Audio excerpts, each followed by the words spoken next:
So just so you all know, we do record the virtual session, so I will send the recording link back out to you after today. Probably sometime tomorrow morning, you'll get a reminder, or not a reminder, but a follow-up email with the recording link and also the copy of the slide deck. So yes, I will send out the slides for you to, view at your own leisure. But let me see, I'm gonna just give one more prompt for if anyone wants to say hey in the chat, feel free. And we do have a little board Mad Lib. I don't know if anyone has played that yet. I'm looking at the chat. I don't see it yet. But if you've never played Mad Libs, the game is, the board is to the organization as blank is to blank. So what would that be to you? I can give a quick example and maybe some of you want to play along in the chat, but the board is to the organization as a steering wheel is to a car. So steering the direction of our vehicle, that could be one. So I don't know, feel free to play along if you'd like. And I see a few more folks popping in. So, hey, everybody, welcome, welcome. We just are kicking off. I know trying to respect everyone's time. So thanks for being here. All right. So my mouse isn't moving. There we go. Hey there. So I'm Callum Brown. I am the Senior Director of Programs here at the Nonprofit Center. I use she, her pronouns. And I should have had my beautiful colleague's picture up here as well, but Miss Autumn Lee has joined us and she's just helping to get everybody logged in and everything real quick before we get too far along in the program. So welcome, thanks for being here. If you have questions in the chat, feel free to shoot them to Autumn real quick, or you can shoot them directly to myself, no problem at all. But at the Nonprofit Center, we exist to connect, strengthen, and advocate for a strong nonprofit community. We do that in so many different ways. Of course, this is one of those ways. We offer a ton of professional development opportunities throughout the year for staff, board, volunteers. So please be sure if your organization isn't aware that all board members and volunteers, as well as paid staff, can take advantage of our programs and resources as a member. Please, let your team know. But of course, things like our jobs bank you might be familiar with. We actually have a board bank as well. So if you are looking for new board members for your organization, or even, committee members, they don't have to be full-term board, but maybe like a task force or a special committee for an event or something, you can post those openings on our board bank. So check that out if you're not familiar. And then I know everybody at this stage is super comfy with Zoom, but we always leave it in here just in case. Again, we're a little bit of a bigger group today, so feel free to throw things in the chat. I've got it open, so I'll keep an eye on it. But if you're like, hey, I chatted you 10 minutes ago and you haven't seen it, feel free to unmute yourself and be like, hey, I have a quick question. No problem at all. I like to see where you guys are at. If you have questions, let me know. And then just a quick FYI, as I said, we have tons of trainings and events always going on. So some things that are coming up, this will be included in that follow-up email that you get tomorrow. So just check those out. If anything rings exciting to you or your teams, feel free to share. And we do board roles quarterly. So if you have other board members or maybe new members coming on that maybe need a refresher or some basics before they join the board, feel free to send them to us at the next quarterly meeting in April. All right, so a quick little level set before we really jump in is that we use what we call our Stronger Nonprofits framework to contextualize like all of our trainings and programs at the center. And today what we're really focusing on is that first pillar of high-performing leadership teams. To us, that is defined as the board and the executive. So, what does it mean to really have a strong, high-performing leadership team? What are those key things that we need to hone in on? That's what we're going to talk about today for board roles. But our other pillars there are organizational learning and impact measurement, access to capital, which could be financial, political capital, social capital, and then also external awareness and advocacy. So, we talk a lot about that with boards as well. So if you have questions about advocacy, we actually have separate programs dedicated to advocacy and would love to talk to you all about that. Our agenda today, of course, we're going to go through some of the research that we've collected here at the Nonprofit Center on boards, but then also talk about, of course, your traditional roles and responsibilities, discuss some best practices, and then, of course, help you all to brainstorm maybe what you might want to bring back to your teams after today. And before I really jump into our next piece, I just want to pause real quick to look at my chat and see if anyone played along. So I saw a bunch of folks saying hey in the chat. So hey, Sarah, I saw you come on with Beaches Council. Hey, Jennifer, with, let's see, Hope and Healing Jacks. So welcome. I'm going to pause real quick though, also for anyone that wants to unmute and play my game. Does anyone have a board Mad Lib they'd like to share with the group? And again, my example was if you've never played Mad Libs, the board is to the organization as the steering wheel is to the car. Anybody else have a good Mad Lib they'd like to share?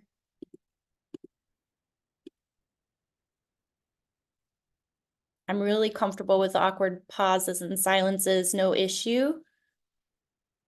All right, feel free to take a moment to think about that and we can come back to it, or feel free to drop it in the chat and we'll get there. Oh, Jean, thank you. Yay, gold star for Jean. Jean says crew on a plane. I love it. Thank you so much, Jean. I love having people play along with my silly little games. We got to make this fun, you know? Okay, so let's dive into, wait, one more. Dawn, the foot to the shoe. Oh, that's interesting. I like that. That's different. I haven't heard that one before. I've heard a lot of like common ones throughout all of these programs. Autumn, map to the treasure chest. Ooh, that's spicy. I like that. Thinking pirates. Okay. So let's jump on into some of our like context around the sector and why nonprofit boards. This you know, you might have seen some of this before, but obviously when we're talking about nonprofits, we're talking about an organization that benefits the community. Those essential purposes around education, health, social assistance, arts, whatever it is that's that kind of key purpose that your organization serves. Of course, a nonprofit is a tax status and not a business model. We do have to make a profit to invest that back into our programs, our resources, our staff. So definitely want to be making a profit. And then really one of the bigger questions we tend to get around advocacy is that, you know, can we advocate? Can we lobby as a nonprofit? You absolutely can. And like I said, we have separate programs entirely diving into this more. But I will say, you know, a lot of nonprofits have to be involved in advocacy work when it comes to education, the environment, et cetera. So yes, there's just a couple of restrictions, and they're really kind of basic things like you can't endorse a political candidate, right? You can't donate to a campaign. However, if you wanted to have like a political forum where you invited a bunch of candidates to talk about a specific issue relevant to your organization, you could absolutely do that. Of course, lobbying, that's actually something that a lot of nonprofits have to engage in. I always give the example of a group like the Jacksonville Public Education Fund. A couple years back, they passed the half-cent sales tax, which was directly related to the success of lobbying work that they paid a lobbyist to do. So yes, you can lobby. And if you need to learn more about that, please let us know. We're happy to talk more about it with you. And then I'm going to stop for just a second and see LaClacia said air to the lungs. I love that, Mad Lib. Thank you. Breathe in life into our organizations. So we do our state of the sector research every couple years. We're actually due to renew this research this year. So these numbers are a little bit old now, but we'll be bringing out some new research for you later this year. But what we know about our sector locally is that there's about 1,300 501c3s. You might see numbers as big as 8,000, but what our research is actually documenting are the number that turned in their annual 990 in the year prior that we were doing this research. So what that means, if you're not doing your 990 tax return, you're not doing it because you've either ceased business operations or you're really not making a revenue. So we're about 1,300 here in the local sector as of 2019.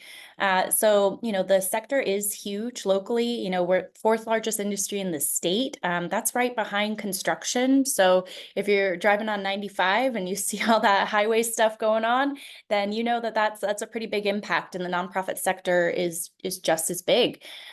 Yet there are, of course, some challenges. You know, about 35% of nonprofits operate in the red. One thing I'll say is in the 20 years we've been doing this research, that line item there has remained stagnant. So that has not changed much even after, you know, the recession years of like 2008.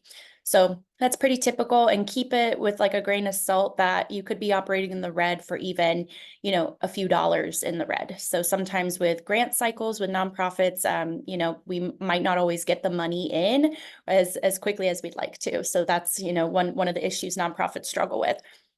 Of course, there's a huge demand out there. I'm sure all of you are familiar based on your own programs and services, but sometimes we hear the myth of that there's too many nonprofits.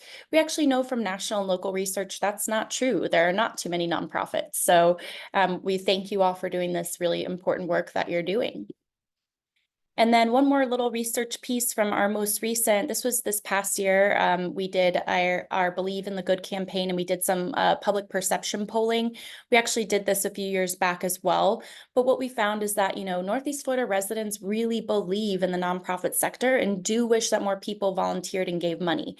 Why are these important statistics to know? Because that's going to help you out when you're talking with funders and when you're meeting with people to, volunteer and engage with your work, is that already that that our community does believe in us. It's just how are we talking to them, nurturing them, getting them to buy into that action we want them to take. So when we compare this data from 2011 to 2022, we saw, positive news across the board. So there has been definitely a growth in the community saying like, hey, nonprofits are a vital part of our economy. They make our community more desirable. They really deliver services more efficiently than government.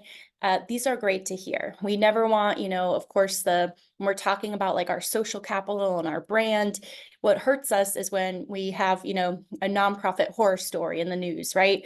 One mismatch of funds or miscommunication from a nonprofit can really blow up in the entire sector's face. So that's why we're always talking about being like really transparent and accountable with our finances and with, payroll, things like that, because we want these numbers to stay high. We want the community to believe in us and know that we are doing good work and that we're doing it well. So good news. And then a couple more things from that research. We saw the number or kind of the categories of groups that donated and volunteered. A lot of times there's back and forth about, Gen Z, millennials, the boomers. We kind of pit the ages against each other. But we know that, our younger folks are starting to donate more. They are starting to volunteer more. So if our services and our kind of campaigning is all geared towards one subset of the population, like how can we look at charts like this and the data that we're collecting around our programs and our supporters and say, hey, we need to do more to engage, X population because we're really focused on Y, but we have a gap here and we know we could do more to bring this in. So how can we talk about that as board members and kind of lead that strategy for our teams? So board power, again, just thank you to all of you even taking the time to be here. If you're serving on a board already, or if you're looking to serve on a board, nonprofits can't run without board members. It is required in the state of Florida. It's actually required that there are at least 3 board members on any nonprofit organization board. So, we have to do it with you. So thank you for being here. Thank you for believing in this work and taking some time out of your day to learn a little bit more about it. Why do we need boards? Really, it's the board that is helping to filter down that community need or vision into the organization, right? Which is also why we talk about needing really diverse boards, is because we want to have a lot of different opinions. We want to have a lot of different expertises at the table so that if we're all gung-ho on one idea or again, one population, hopefully we can have some diversity among the team to say like, hey, well, have we thought about this? And have we tried this? Like I have this connection here. That's really where board members really come into play. And of course, there's those legal, ethical, practical reasons. Legally, you're providing those checks and balances. Again, when it comes to finances, I hope I'm sure this has been shared with you, but board members can be held financially responsible for matters of, IRS misdoings, especially when it comes to the payroll taxes. So keep that in mind. If you're not sure if you have directors and officers insurance at your board, maybe a good question to ask after today. Ethically, of course, again, you're helping to filter down that vision. You're helping to support the CEO. Roadblocks and things happen when we've had things like, a pandemic. I'm sure a lot of board members had to gather immediately and kind of figure out what are we going to do if all of our programs and services are offered in person, if we had our budget for, the next 6 months, how are we regrouping to really think about how do we ethically handle this major challenge that's facing our organization in a way that serves not only our clients, but our staff and keeps us all safe, for example. And then again, practically, things really supporting and advising the CEO. That's one of the big ones. A lot of times we hear from CEOs that they don't feel like they have the full support of the board, or maybe they haven't had a CEO review in the last couple years. And CEOs, while they are our kind of primary drivers of vision and mission, and they're the face of the organization, they also want to know, like, am I performing a goal? Am I doing a good job? Like, the board says that they like me and I'm doing great, but I need some like real specific feedback here. And of course, things just like, developing the mission, bylaws. Sometimes it's time to take a look at our mission after 10 years of operation, 20, 30, and say, is this still really us? Is this still really reflective of our service population and what we've set out to do? It's okay to change the mission, but that might be a discussion among the board. So, different reasons that we really need board members at the table.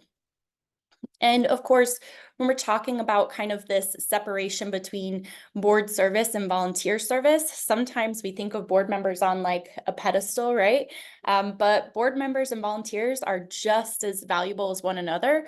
We're really just talking about a different kind of experience, right? Is this more short term and really operation specific as a volunteer, where it's an event or program delivery? Or are we talking about board experience where it's really a longer term commitment? Your focus should really be on the governance and not on the operations. And there is more of a responsibility when it comes to, adequate resource provision for the organization and that legal responsibility that we talked about.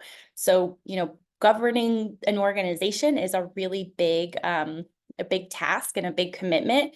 So again, if you're looking around your board table and saying like, hey, I feel like our board maybe isn't as engaged right now, or we're having trouble, with XYZ thing like fundraising, and they don't really think it's their responsibility.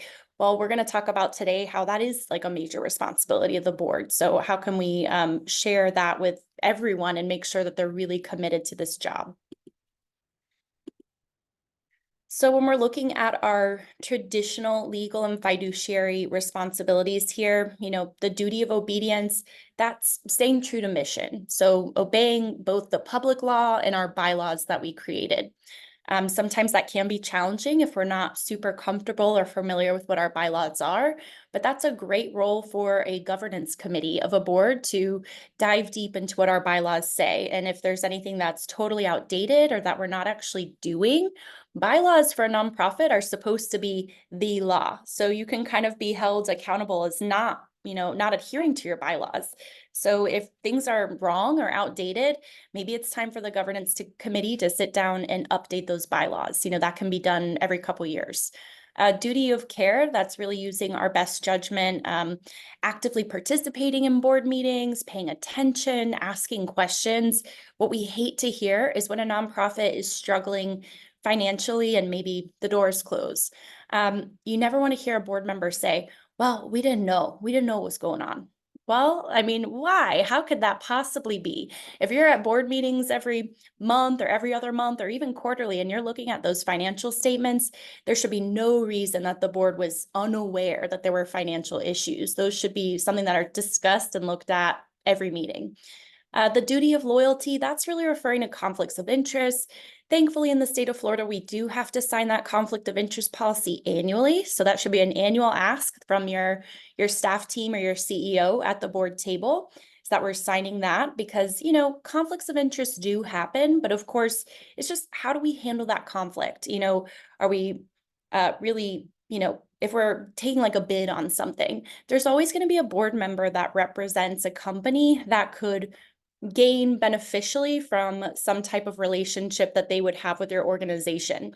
So how do we handle that conflict? We make sure to bring in some other external folks and look at their companies as well, kind of do a bid process where what makes the most sense for our nonprofit.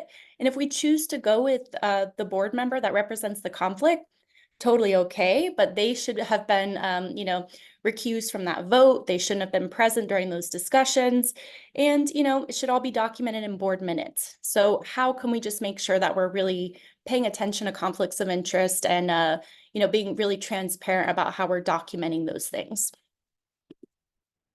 All right, this last one is what we call the duty of transparency. It is not one of like your legal official ones that you'll see, But for us at the Nonprofit Center, we really talk about a few key things that you can do that make the public, again, really trust and faith and have faith in your organization. Things like posting your 990 on your website. Why not? They can find that through Google anyways. They can go to Candid, formerly GuideStar, and look that stuff up. If you post it to your website, you're just making one click easier for your constituent. Doing an annual report, again, something you have to do annually in the state of Florida. Putting that annual report on your website, talking about your major initiatives for the year, your stats around your service population, your major donors. That's just transparency, and it's a good rule to follow. And then, of course, I know I'm talking, so if you have questions, please feel free to stop me at any time. All right, a couple things on our board fiduciary responsibility. What does this mean exactly, right? So, it's how are we handling the funds in an appropriate way? There should be those checks and balances, appropriate financial recording and kind of intake procedures.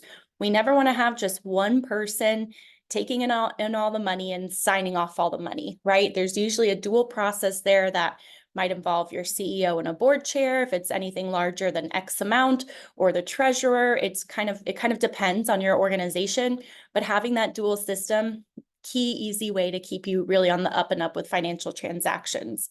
How are we reviewing at each meeting? Our balance sheet, our profit and loss, are we really clear on how to review that and how to talk about it? If we're not clear, that's okay. It's how are we training our board members up on how to understand these financial documents? And then it depends on how big your organization is, but if your organization receives less than 500,000 in annual contributions, you can have a compilation, an audit, or a review of the financial statement that is optional. So you don't have to do that. But if we're talking about 500,000 or more, that changes the picture. If we're talking about 1 million or more in annual contributions, financial statements have to be audited by an independent CPA. So where is our organization at revenue-wise, and then how are we handling those audit processes? So a couple of things, also reviewing that IRS Form 990. Can our board members, have they seen it? Have they seen the full IRS 990 filing, and do they understand it? Because again, that's where we're really listing out all of our major expenses for the year, major donors. Let's make sure that our board members know how to read that and understand what it says.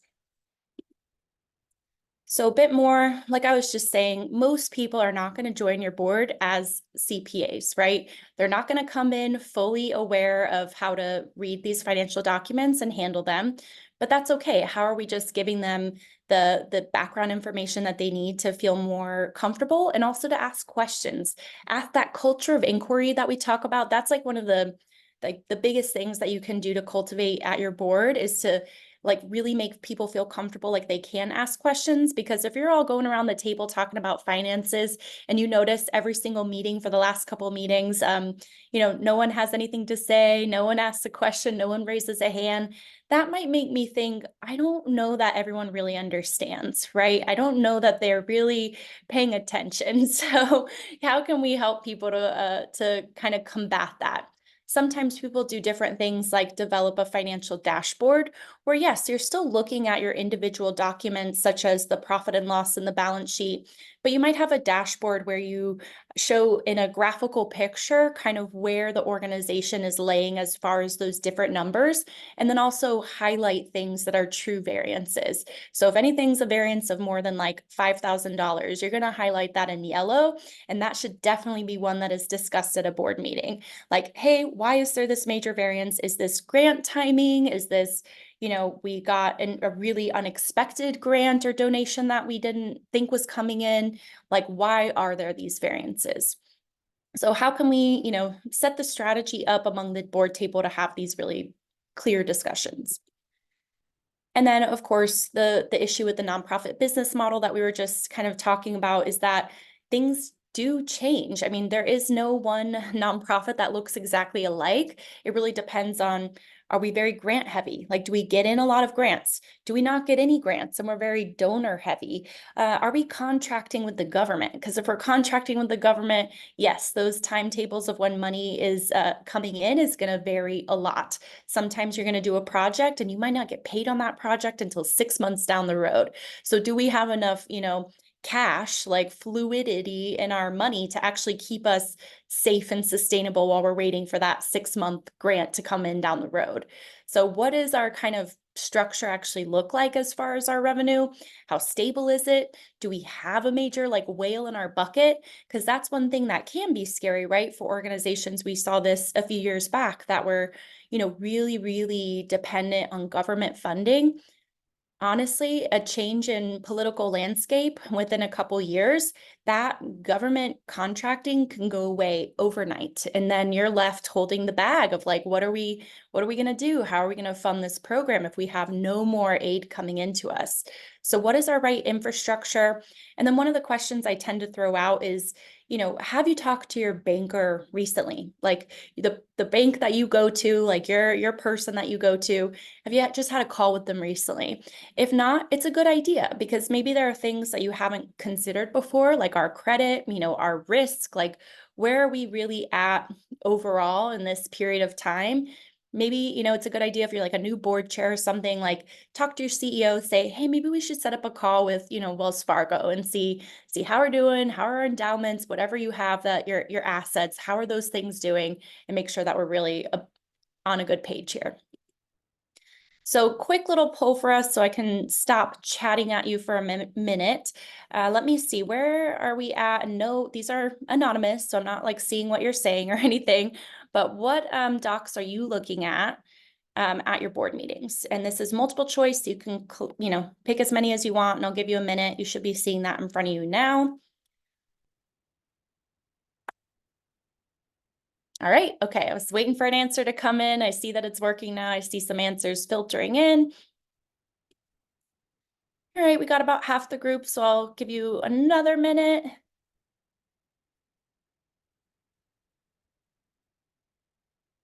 Okay, I think anybody left that wants to take another stab at it?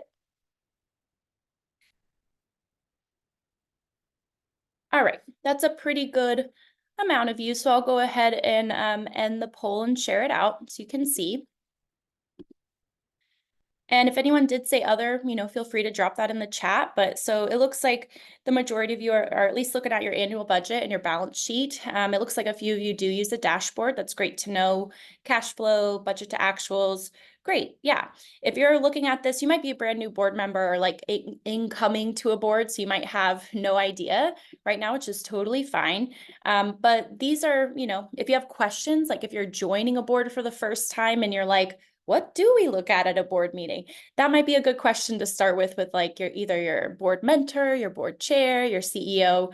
And again, totally, especially at the beginning, especially when you're joining new, this is a great time to say like, hey, I'm not super comfortable in reading, a budget to actual statement or a balance sheet. Like, can you just go through this with me like one time? And then at the next board meeting, I'll be like ready to go. I'll feel better about having this kind of conversation. So thanks for doing that. Let me stop the poll and end that. All right, so talking a little bit more about the leadership team of it all. So what we know is that this is a quote from BoardSource. So another amazing resource. They're a national group for boards. If you're not familiar with BoardSource, highly recommend you check them out. But, two characteristics really matter the most: the board's understanding of its roles and responsibilities and the board's ability to work as a collaborative team. Because that's really it at the end of the day, is that we are a team. We have to govern this organization as a team. So I love this example from Patrick Lencioni, the 5 Dysfunctions of a Team. You might not be familiar with that, another great book. But when we're looking at how do we actually get to a place of results, really, it always starts with trust. And that's one of the hardest things to cultivate amongst a group sometimes, especially when that group maybe is formed of a holdover of a couple of board members who have been around for a long time.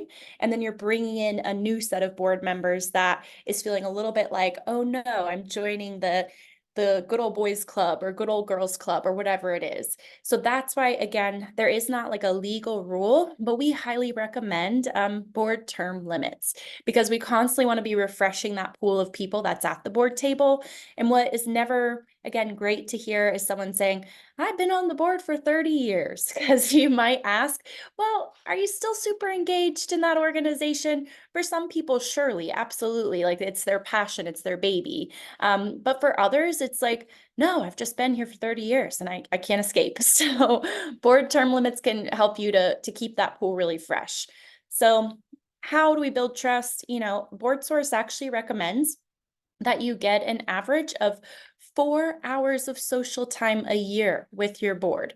So simple things that you can do: have a board retreat, have a board holiday party, have 20, 30 minutes before or after a board meeting, if they're around lunchtime or dinner time or whatever, that you just have social time. It's not like the meeting hasn't started yet. We are meeting 30 minutes prior to the board meeting to get our food, and then we will start the meeting at this time so that people have a chance to sit and connect and talk. Because when we trust one another, we're more likely to actually be able to engage in conflict. Because what happens is people don't want to conflict with people they don't trust. They are like, oh, well, that's how everyone feels. I'm folding my arms. I'm going to sit back, zip it. I have nothing to say. That's the worst. You really don't want that at a board table, because you want people to feel like, hey, I know that's what you think, and that's what you think is a great idea, but let me talk to you about this and why this bothers me. I don't think it, serves our population well, or, whatever the reason is. It's okay. Like, board tables should have some contention. If it's always homogenous, that's a sign that maybe, like, maybe you don't have enough diversity at your table. So, trust leads to productive conflict, which leads to us actually committing to the decisions that we make. Because again, if we're feeling like there's different, factions among the board and how people feel about a decision we're trying to make, you could have people say, I commit to doing this, but then do they ever actually do it? And if we can't trust them and we're not feeling good about having that kind of conflict discussion, then if we think they're going to do it, but they never actually do it, are we comfortable holding them accountable?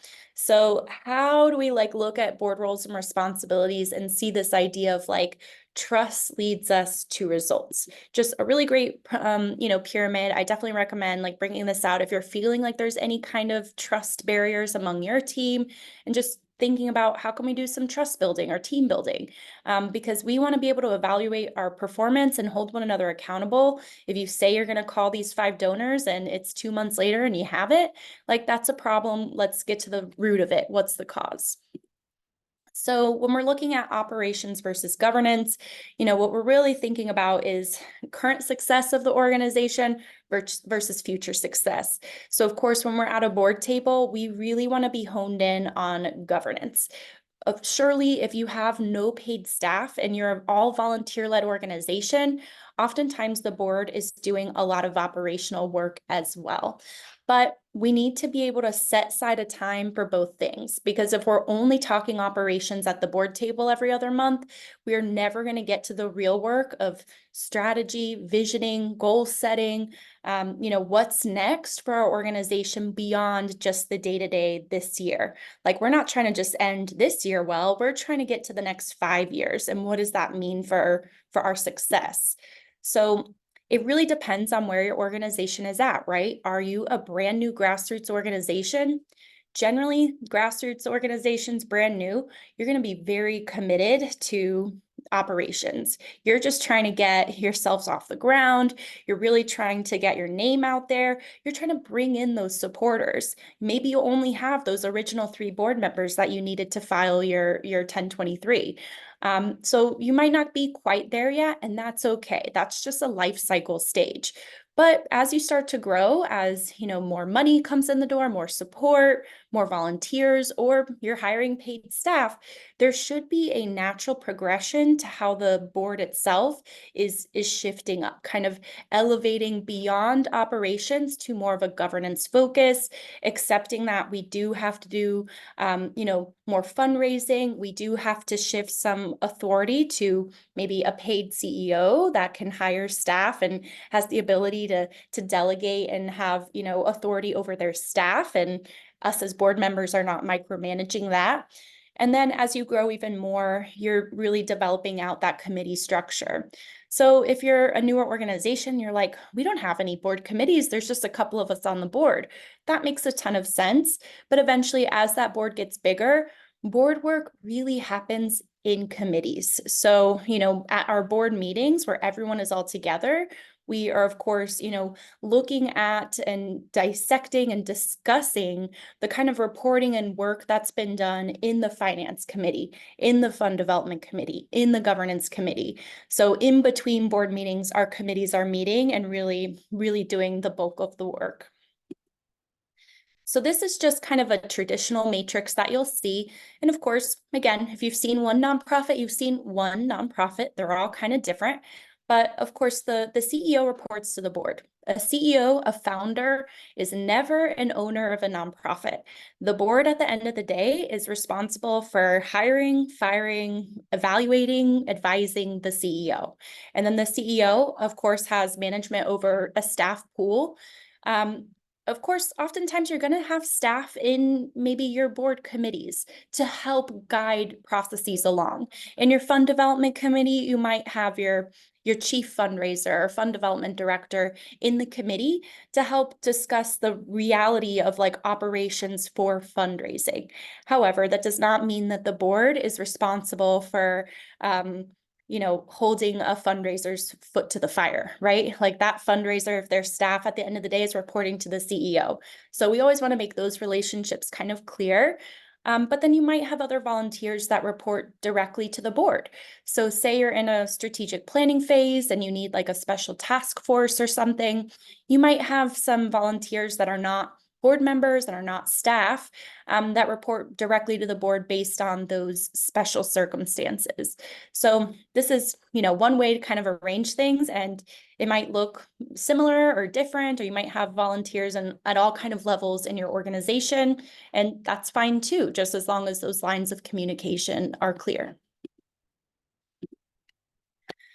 So again, another great quote, three reasons surface again and again when it comes to unhealthy board CEO relationships, and that's that lack of trust, that ineffective division of labor, and poor communication. So when we're talking especially about the board chair CEO relationship, we got to have like a good bond there, good trusting pair. Because if there's not that communication, things can go really haywire. And the board members can get really confused. They're like, hey, the CEO is telling us this, but the board chair is saying that. Like, who do we really believe? Because the CEO is on the ground every day, but the board chair is actually in charge of the CEO. It can get a little haywire. So how is that relationship working? And if it's not working quite well, are there ways that we can help them out? So this is just another kind of chart to help guide us if you maybe are experiencing any of these issues around governance versus management or management as an operations. So what does it mean as far as fundraising or programs?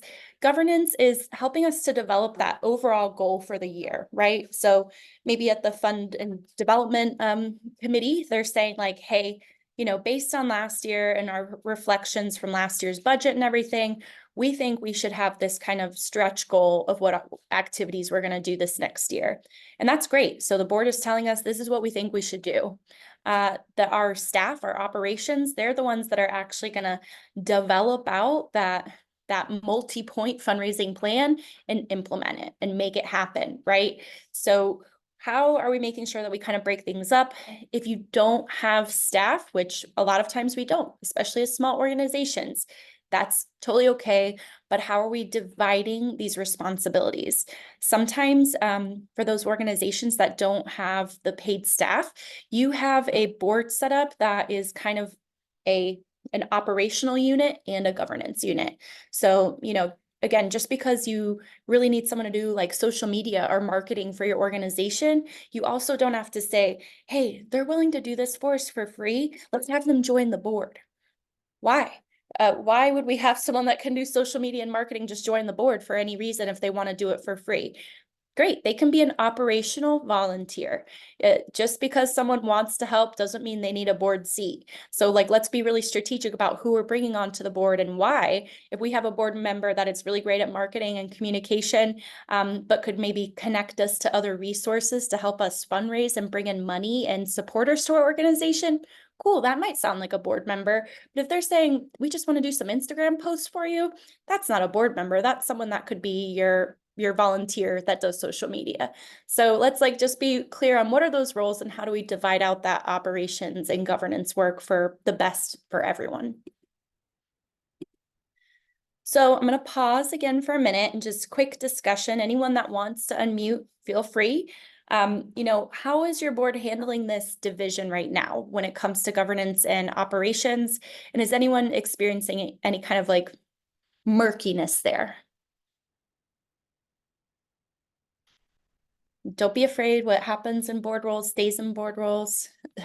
Well, aside from the recording link that I'll send you out, but you just don't have to share it with your team. You tell them to come to the one in April. Any murkiness for anyone involved?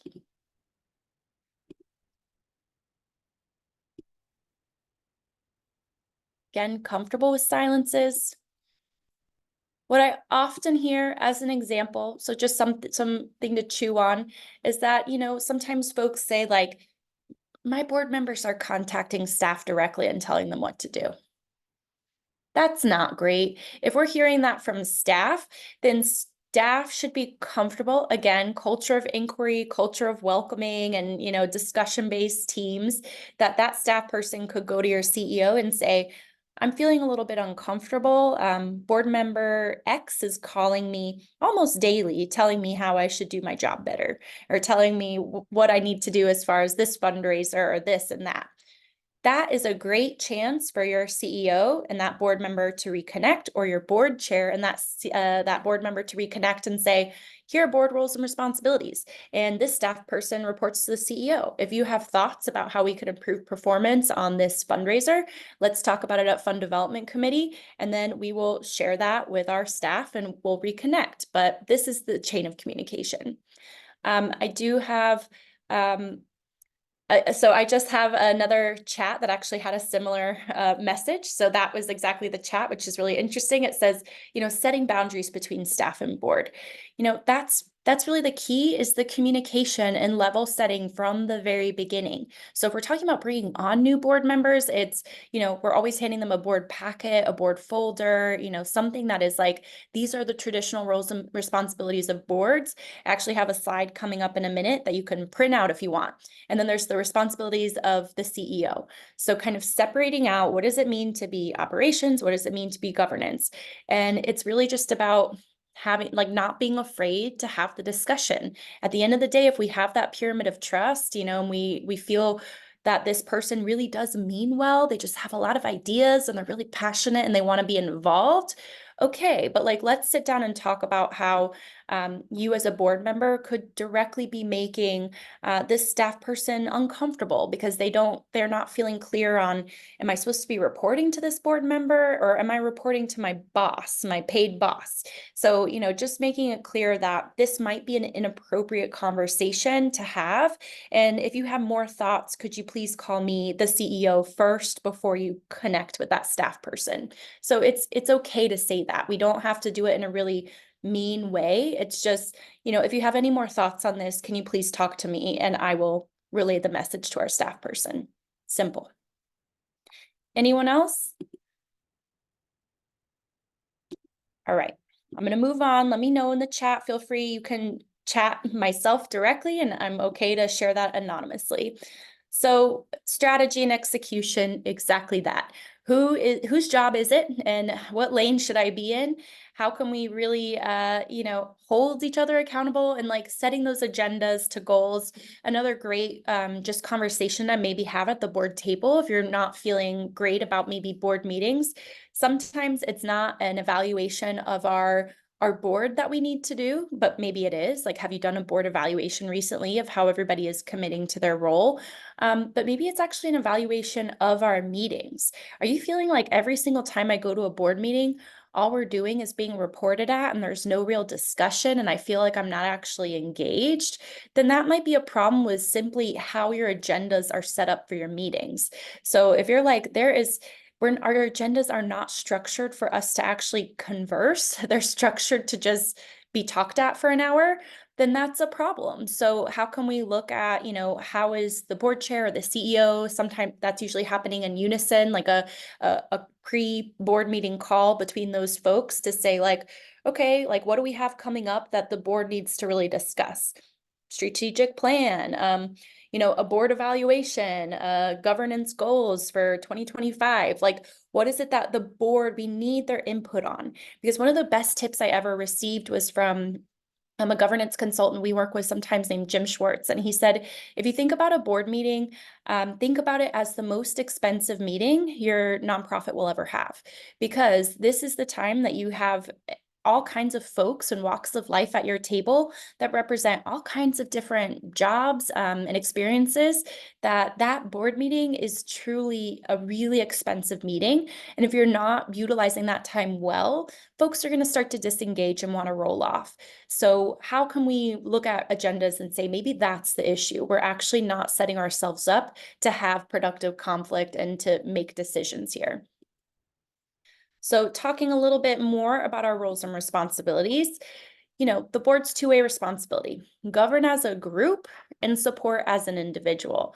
So what does that mean? We talked about the team, we as a team are governing, but me as an individual, I have different connections and strengths. So some people are great ambassadors, right? They are the people that could go out there and talk up your mission. They are advocates. They are there to be that brand ambassador. They are building up that social capital. They know a lot of people. They have a lot to say. Some people don't have all of those connections, but they're actually great at maybe asking or connecting you to some kind of particular resource. I hate to view it as the time, treasure, talent, right? Because that sounds like such a blanket statement for, we want to use a board member for this reason. But that is essentially why board members are at the table, right? They're not getting involved to do nothing and be reported at and say nothing. They're getting involved for a reason. They want to help your organization, and they can do that by investing their time that they have, saying, yes, I will show up. I will come to programs. I'll come to meetings. I will be there to participate and engage.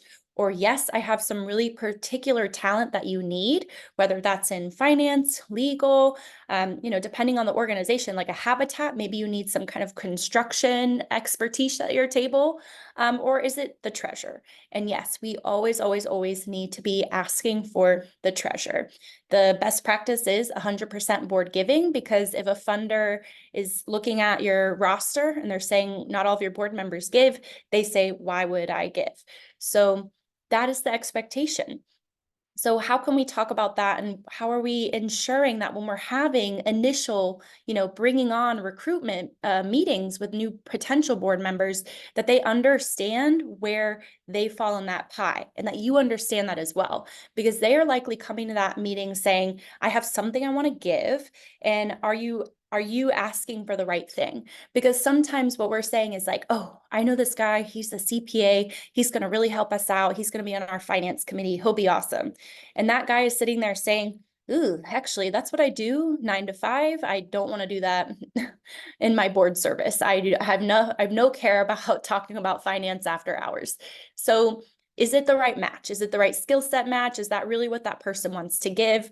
These are the discussions we need to have early on. So there we go. Here's our matrix, right? Or our kind of list of the 10 basic responsibilities of nonprofit boards, and then looking at the chief executive. So while our board is helping us with those essential things like the effective planning, ensuring adequate resources, protecting our assets, that legal, ethical integrity, how does that play out in what the CEO is doing? So the CEO is, really committed to delivering, right? They are the ones that are leading the staff. They're leading the fundraising. Just because they're leading the fundraising doesn't mean they're doing it singularly. The board is a part of that. They're engaged in helping to develop the future leadership, because one of their biggest jobs is to say, I'm going to roll out of here someday. So who is behind me that can take up the reins? Helping to build those relationships for us. This is how this plays out side by side. One thing I always like to stop on here is building a competent board. That is one of the primary responsibilities of the board. Oftentimes, board members will say, that's the CEO's job to recruit new board members. It's not just their job, it is the board's job. If you do have board terms and you know that you're about to roll off, Well, who is going to fill your shoes? You should be thinking about that all the time. The governance committee, they should be talking about recruitment and onboarding annually. So that's one of the primary roles of a governance committee, is to say like, okay, we're looking at this matrix of all of our board members. We know these 3 key players are going to roll off in the next 1 to 2 years. Who are we bringing in? Because if you have this kind of standard board of 10, 12, 15 people, and soon you're going to be down 3 or 4 people, that could be a huge impact to your strategy and how then operations does play out. So who's coming in next? Really, really great things to think about. And then, what are those most difficult board responsibilities to execute? I'm going to pause here again for a minute to see if anybody wants to share.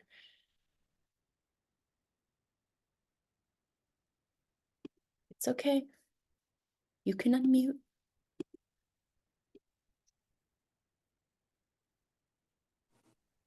I do see one question in the chat that was a private question. So anonymously, it says, hey, join the board. There was no board orientation. They want me to be a bookkeeper, but not go to the ED. That's a little odd, right? So that's different. Board members should have some kind of board orientation. A board packet is great because that board packet can have, the very basic things like our bylaws, our last board meeting minutes, our most recent financial statements. These are all things that can help to flush out and prep them for their first board meeting.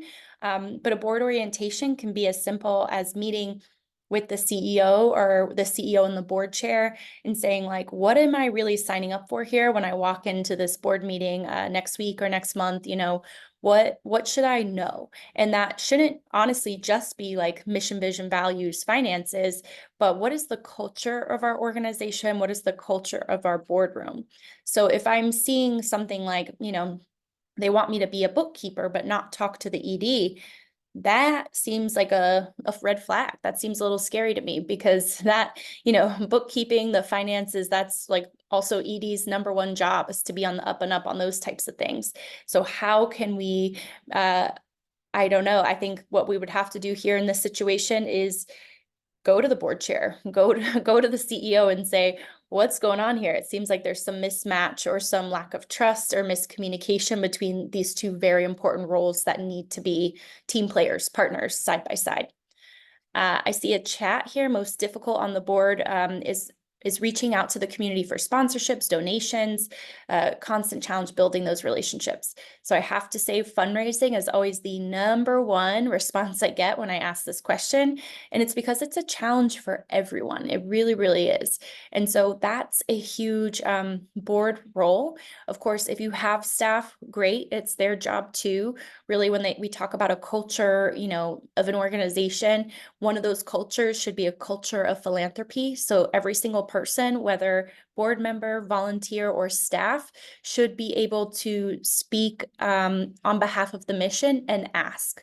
So culture philanthropy is huge. Like, can I give a quick elevator pitch and can I make an ask? An ask does not always have to be financial.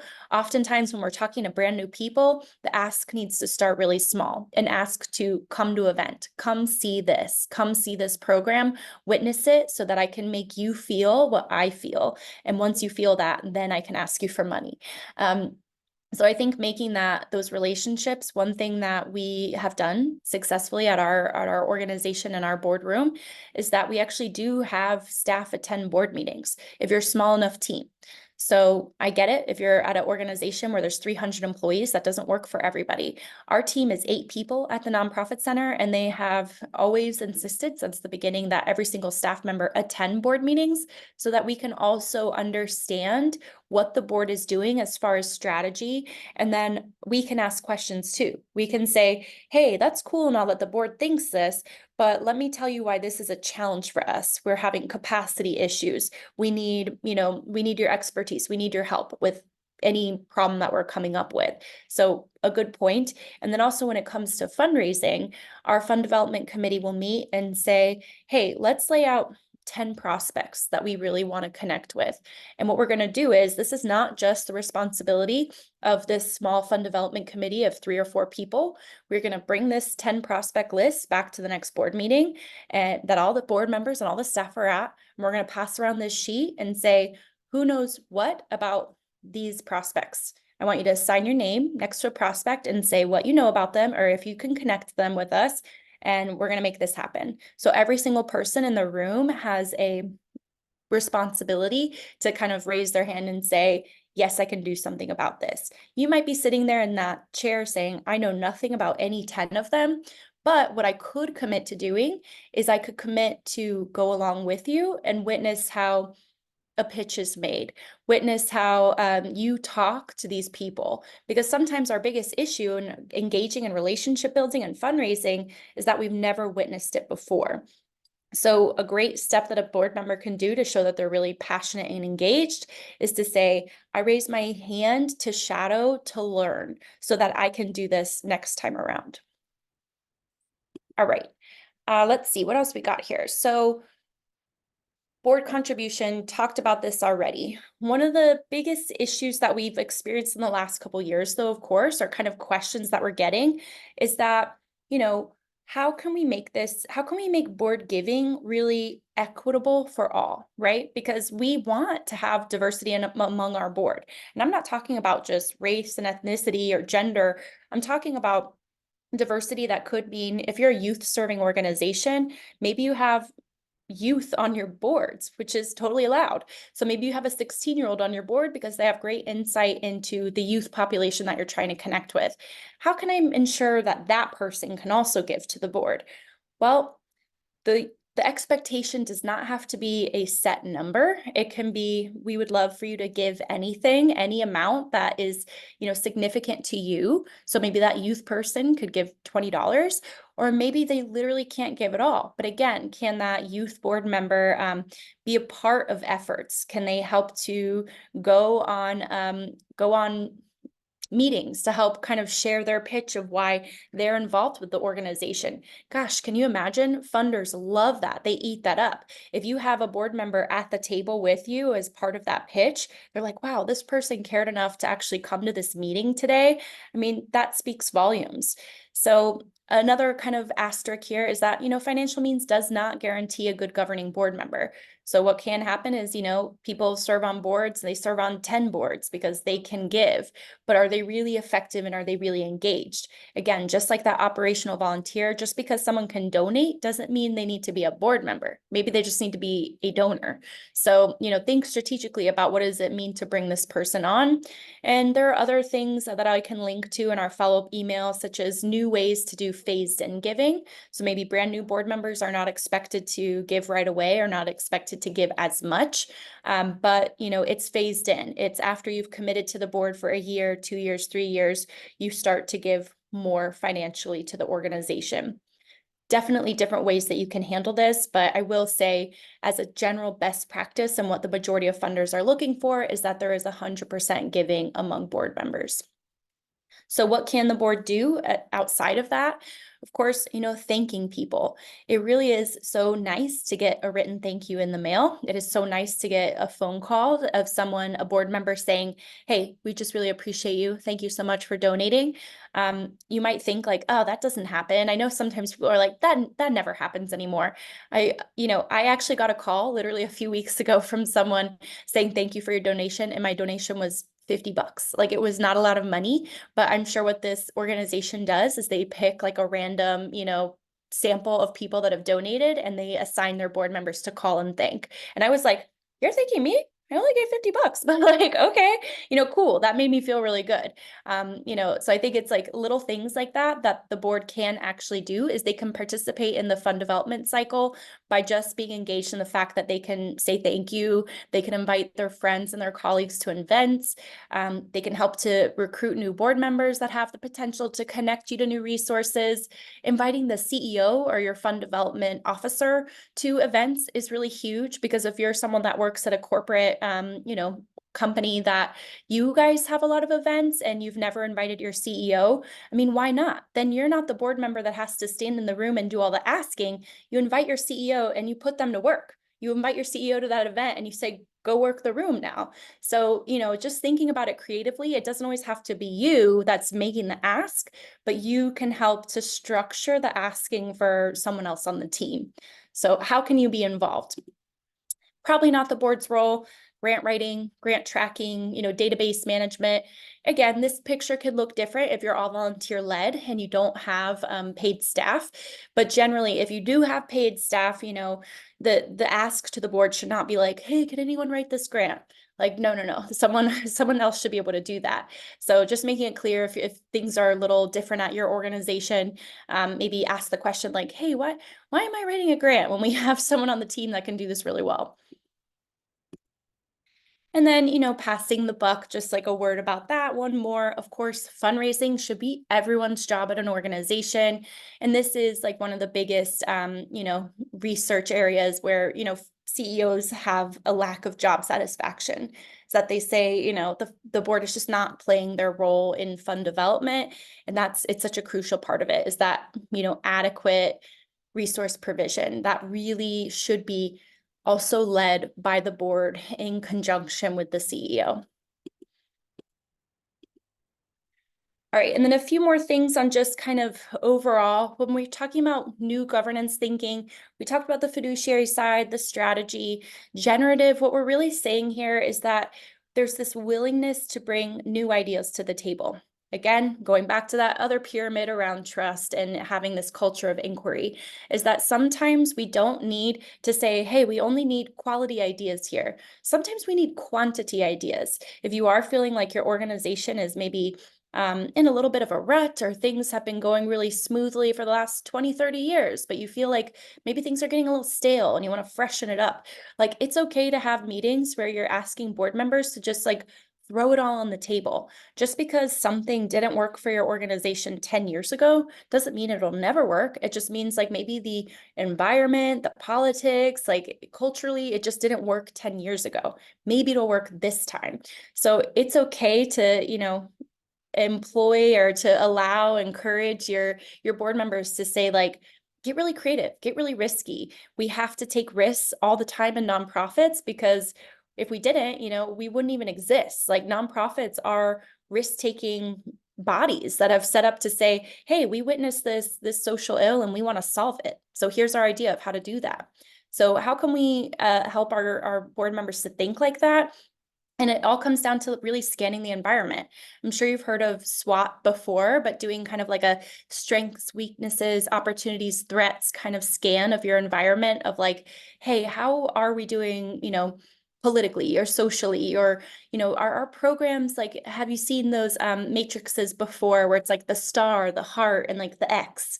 It's like, what is making us a lot of money and also a lot of goodwill with our constituents? Or what's making us a lot of money but it has nothing to do with our mission?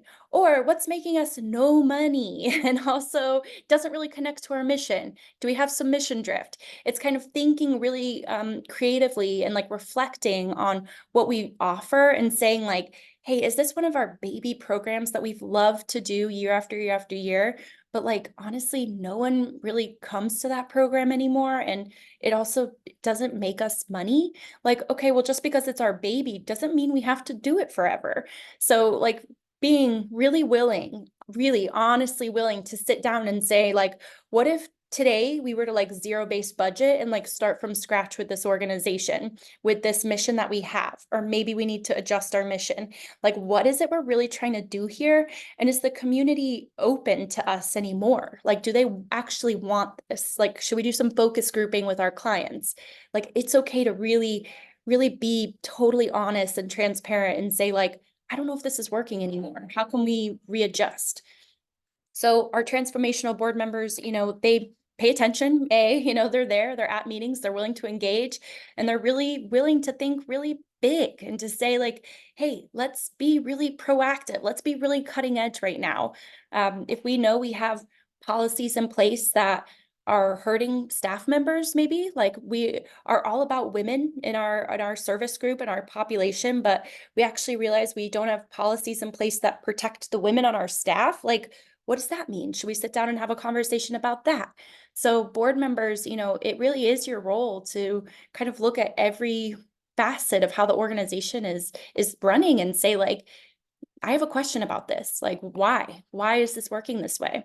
So this is what we mean by having like transformational board members. And really, when we're talking about boards again and again and again, the research tells us boards are disconnected from the communities and people they serve. So how can we allow for our boards to become more diverse and to build in, this is not a nice to have anymore, it's a requirement. We need to have boards that are structured with many different perspectives, many different people. Again, going to the idea of, are you serving youth, but you've never engaged with youth to be in boards or to have a focus group around what they want? Or do you have an organization that services people with different abilities? And have you ever had someone with different abilities on your board? How can we think about what does it mean to think about diversity in a lot of different ways and bringing in new pockets of people into our boardroom to see if that can really honestly expand our relationships and our connections. So have we had that conversation recently? And just some more information from our latest research, which is our compensation and benefits report. We do this research every couple of years, and this is from 2023. But what we know about the sector overall, of course, the sector leadership is overwhelmingly white. So, the sector staff are overwhelmingly female, and we still have a lot of female CEOs, but our female CEOs are still not paid as much as our male CEOs. So thinking about that, like how, again, policies, procedures, our processes for hiring and onboarding, how are we honoring the people that are really in like fulfilling the paid roles at our organizations? If our average CEO is 55 and has been in their role for almost 8 years, have we really thought about leadership transition recently? A lot of organizations, more so now, do have succession plans in place. But if you don't have a succession plan or an emergency succession plan, our old CEO that just retired, actually, she used to say, what if I got hit by a bus today on the way to work? Like, what would happen? What would be the flow of what would happen next? And there should be that plan in place because that's totally possible. That happens every day. So really having those kind of discussions, again, a great governance discussion to have, like, what's our succession plan? Have we updated that recently? Do we know what we would do if our CEO were to be hit by a bus? Sad to say, but a real conversation. Leap of Reason, another just great entity, throwing all kinds of resources at you, and I will email them to you as well. But they really thought a lot about, what does it mean, again, to be a really strong board member. And so, just thinking about things like asking for feedback, helping to marshal those external partners and resources, succession planning, huge for not only the CEO, but of course the board. Like, who's next in your board leadership roles? Because that can be a really big question. What if you have a really amazing board chair right now, but you're looking around the rest of the board table and you're like, ooh, who's going to take over for this board chair when they roll off next year? Who's going to do this amazing job? That's part of also the governance work of being on a board, is like building in opportunities to help our board team excel, to actually increase their own skills. A lot of times people engage in board service because they actually want to improve themselves in some way as well. So it's like, hey, I know nothing about fundraising, but I'm willing to learn. Like, help me to gain on that skill, and maybe I could be a really key player as a fundraiser for your organization in the next couple years. So we need to know, we need to ask people. And that's where like board evaluations come in, is that you can, evaluate the board as a group or as individuals to say, have you felt really engaged this year? Have you felt like you've been able to contribute your personal skills to the board? Have you felt like you've not been asked how to perform with the board? Like, those are the kinds of questions you can start to say, like, does the board actually feel like we care about their involvement here? A few more findings from Leading with Intent. Only 20% of CEOs felt their board members were prepared to a great extent for meetings. So yes, that could be on the CEO, because board meeting like agendas and minutes should be sent out in advance, of course. But if they are sent out in advance, a couple days in advance, a week in advance, a board member should never be showing up to a board meeting say like, ooh, what did that report say again? Or I didn't actually look at the financials, or what were we supposed to talk about today? Because all of that should have been reviewed and processed before getting to the board meeting. Because, if you know that there's a major discussion on the table for this board meeting, you don't want to show up like, hey, I need to read that 12-page report one more time. No, it's like I need to be at the board meeting ready to dive into debate and discussion, not say like, ooh, let me get the quick notes real quick. So how can we help them to be really engaged? And then boards actually really performed better when they knew more about programs.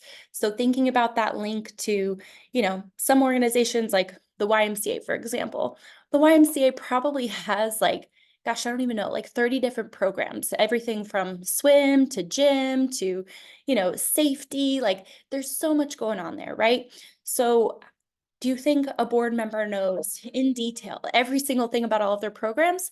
No, but what you can do is you can pick one or two, something that really speaks to you. Like, what really speaks to me is their silver sneakers, their senior program. And here's why. I'm going to learn everything I can about this program so that when I am out in the community making a pitch, I could say, hey, this is the program that really spoke to me. I think it might speak to you. Did you actually know that we have a fundraiser coming up? Would you like to donate? How can I learn more about programs so that I can share that kind of impact story with future supporters? And last couple of things before we close out is like really, again, going back to the meeting best practices. So if our agendas are really set for us to look at KPIs and look at goals, how are we also ensuring that our board members are there to really focus on that strategy and say, we're not going to waste an hour talking about the color of the napkins for the event next weekend. We are going to, blow past that if that's our job today, because maybe we're all volunteer led. We don't have staff to do that, but we're going to blow past the color of the napkins. And we're definitely going to focus on the fact today that we need to do an evaluation of our CEO because we haven't done one. So, what is that we need to focus on, and how can we truly respect our board and say, meetings start and end on time. Here's the agenda. We're going to follow the agenda. If we're 10 minutes over in discussion on one agenda item and we really need to move to this last piece, like, okay, it's okay to say, we're running out of time here. We really need to get to this today. It sounds like whatever we were just discussing is super important. So let's circle back. We'll talk about that at another board meeting. Or is it so emergent that we actually need to set up like a separate board call to discuss this other item? Like, it just depends. Like, it's okay to say, sorry, board, sometimes we can't get through everything in this one meeting. We might need to set up some separate extra time to make sure we're really good on whatever the issue is. So how are we really focused on what is the most important thing we have to accomplish today? And then using that engagement through meetings, again, making sure that documents are sent out on time. Every meeting should have some kind of, discussion on the governance items of things like board recruitment or using our board expertise, whether it's fundraising or strategic planning. Or is it education and learning? So say you are about to go into a major fundraising campaign and you feel like the board in general is a little weak in those skills, like let's have an educational component. Let's have an external consultant in fundraising or our fund development staff person come to this meeting and talk about like the basics, like give us kind of like a 101 on fundraising. So what is it that we can build in that will actually increase board engagement if we're giving them some opportunities to really learn and practice a new skill set? So how are we thinking about these things to keep us focused on, again, what is the major board work that we need to focus on and do? And as I said earlier, board work happens in committees. So if you're large enough, if you're grown enough as an organization that you do have separate committees kind of focused on these things, our major ones are finance, development, and governance. How are each of those committees structured really well as well, so that you have like the right people in place. If you have people that are really great at like the asking and the fund development, they should be on that fund development committee. If you have people that are really, numbers minded and good with the finances, likely should sit on the finance committee. So who's chairing those committees? And then just like anything else, just like recruitment and onboarding and succession planning, how are we thinking about the succession planning of those particular committees? So when it comes to who do we need to bring onto the board, if you're feeling like, hey, our finance committee is about to have a huge gap, we need someone that knows this stuff, that should be priority number one for board recruitment in general. We need to start filling the finance committee. So it's not that you're doing all of the work singularly as your own committee. We are developing, the goals and the vision for what we need to focus on for this committee for the next year and bringing that back to the board table for their kind of buy-in and consensus. And structuring committees, again, this is just really saying what are our typical committees. Biggest thing is knowing who is going to chair them, because that can be a struggle, but also, understanding, is this consistent, such as the finance, or is this short term? You don't need to have a committee in your bylaws, that says you're always going to have this committee. If it's something like a gala committee, well, what if you decide to not have that gala committee after 5 years? So you're not doing that event anymore. It doesn't need to be in the bylaws. The essential items are those that we discussed: finance, governance, development. Anything extra is really just extra. Like maybe you have a lot of programs, again, like something like the YMCA, you might have a special programs committee, you might have a special facilities committee if you have a lot of different spaces. So just take it in stride and just know that really focusing on those kind of key first three are the major important ones for any board. All right, last little poll before we close out. I just want to see, what are you all doing to kind of increase the skills and competencies of your board? And it's okay to say, I don't know. So let me go back and I'm going to launch this one real quick. Here we go. Board practices. Are you doing anything special to help your board to kind of build their skills?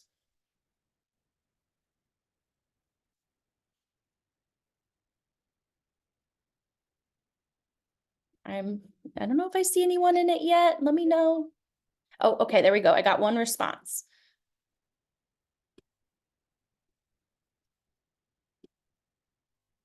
All righty. Let's see. I've got, I would say, the majority. I'll give you like another quick second for anyone else that wants to jump in there. Okay, I'm going to end the poll and share it out. All right, so periodic board trainings, woohoo! All of you get a check for that today. I should have seen every single one of you because you're doing it. You're here. Share this with your other board members and have them join us next month. Periodic board self-assessments, reflections, mission moment, love that. Mission moments are great.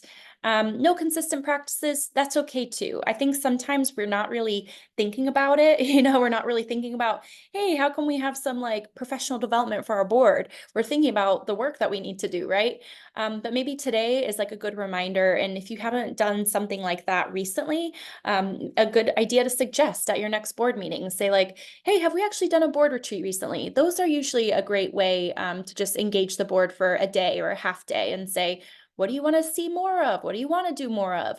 If you haven't had mission moments at your board meetings recently, that might be a good thing to do. It's always fun to kind of bring in someone that's been impacted by your work and say, have them speak to, why it's so important that they've engaged with your organization. And then your board members are sitting at the table like, oh, tearjerker, like this makes me so excited to do this work again. So think about those things. There's really pretty easy ways that you can get the board engaged again.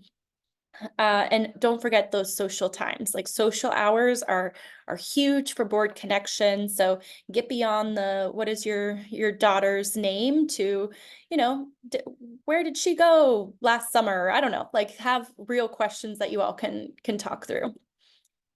So final thought here is that board members are advocates. You should all be thinking of yourselves as, involved and engaged in advocacy work.